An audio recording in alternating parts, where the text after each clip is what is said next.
Let's just start with your top line reaction to these results. Yeah, look, thanks so much for having me. Look, I think these were fantastic results. Obviously, we're going to wait and see on the guide. We're going to wait and see on CapEx and commentary there. But they crushed Azure. I think people were expecting a 40% number, and they did 43% constant currency. You actually had CapEx be a little lighter than maybe feared in the quarter, and we'll see how they guide CapEx for FY27.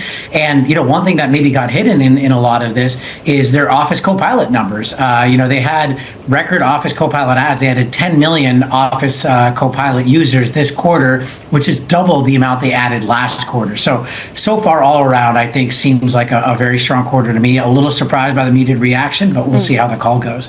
Yeah, what do you make of just Microsoft's approach to CapEx? I know we're going to hear more in the call, but last quarter they said they expected to spend roughly $190 billion in CapEx in the year, but we didn't see a ton of that spending already. What do you make of that strategy as it compares to the other hyperscalers? Yeah, look, I think they're going after the strategy. They recognize they made a mistake in the past by kind of pumping the brakes on CapEx, and they lost some incremental business or had to work with third-party vendors as a result. And so I think they're going to err on the side of overbuilding versus underbuilding, especially because they have the ability to bring all that third-party capacity back in-house. It might be kind of a seasonality piece of why maybe CapEx was a little bit lighter than we would have expected, but we're watching very closely what CapEx for FY27 will look like. I think the street's at 190. I'm at 230 billion, fully burdened, including capital leases. So we'll see where they kind of end up, but I think we're going to see very high growth in CapEx for next year. And it's kind of interesting too, and I'd be curious to see when we get to the conference call how much they're willing to put their cards on the table. But when we talk about the annualized pace that we've seen, even with the slight miss today or dismissed expectations on the downside, you're still tracking in that 190 to $200 billion range, if that actually sticks here. Is there a case to be made, though, about when we talk about the computing capacity and all the things of how this all folds into Azure and beyond, that even if there isn't this sort of holy grail of AI ROI that everybody's looking for, that for Microsoft specifically as a company, this works out in their favor one way or the other? I think that's exactly right. They have enough stock gaps and the like that they're in a good situation that if we ever hit a point of which we collectively have overbuilt capacity, and I think everyone's expecting that to happen at some point. That's what happens when the largest hyperscalers are spending combined the GDP of Sweden, and maybe that number is going to go even higher on physical CapEx. At some point we will overbuild, and I think with Microsoft, because remember they have so many third-party cloud deals with OCI, with CoreWeave, with Nebius, with a lot of others. They have expressed publicly their desire to bring that back all in-house over time.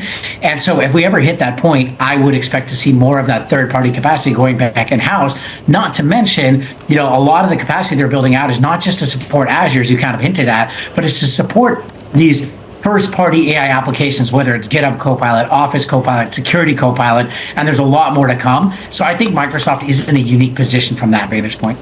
They got an interesting boost in the quarter, obviously from their investment in OpenAI. And I'm curious, I don't want it to be too loaded of a question, but does their investment and relationship with OpenAI at any point in your view become a little bit more of a liability and less additive to their bottom line? Yeah, look, I think the point at which it was viewed as a liability was maybe 3-4 months ago, but you've seen them work very closely with Anthropic as well. And in fact, that was one of the reasons you saw kind of a one-time beat on EPS. Even stripping that out, they still would have beaten in the quarter.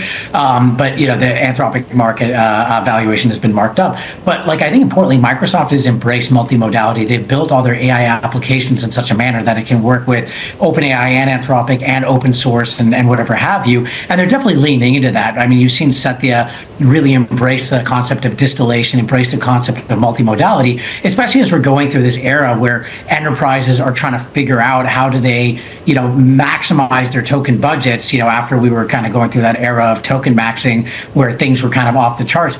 At the same time, they do still have the perpetual right, or not perpetual, but until 2032, the IP rights to OpenAI, which means that they can build their own fine-tuned or domain-specific models, leveraging that and not have to eat the margin, not have to spend additional CapEx for specifically that model development.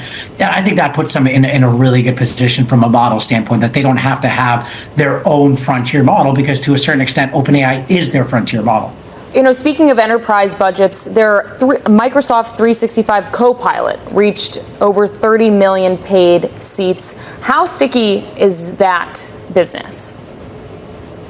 Look, I think it's only going to get stickier, right? A lot of that maybe a year ago was a lot more experimental and a lot of pilots out there. I think ever since Satya stepped back into like the product side back in November, we've seen meaningfully improved customer feedback to Office Copilot, and I think it's only going to improve from here. And so as you get greater adoption, you get greater usage, you get greater customer feedback, I think the stickiness of that product is going to improve, and it's going to keep customers not locked in, but keep customers using the entire Office suite. Whereas that was a worry when Anthropic first announced co-work. Is this going to start to chip away at that? And so far, the answer to that seems no. If anything, you're seeing Microsoft actually integrate co-work as part of the Office suite now.